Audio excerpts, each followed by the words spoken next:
How to set a timer for music on iPhone. To get started, first of all go ahead and open up the clock application on your phone.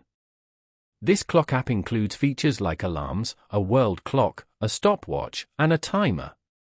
Go to the bottom right corner and tap on Alarms. The timer function allows users to set countdown timers with custom durations, labels, and end-of-timer sounds.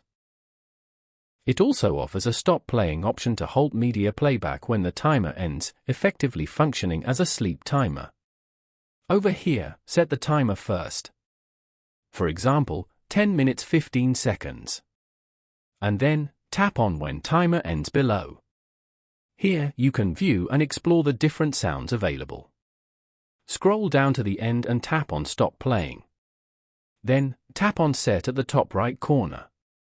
Now, tap on Start as shown to start the timer.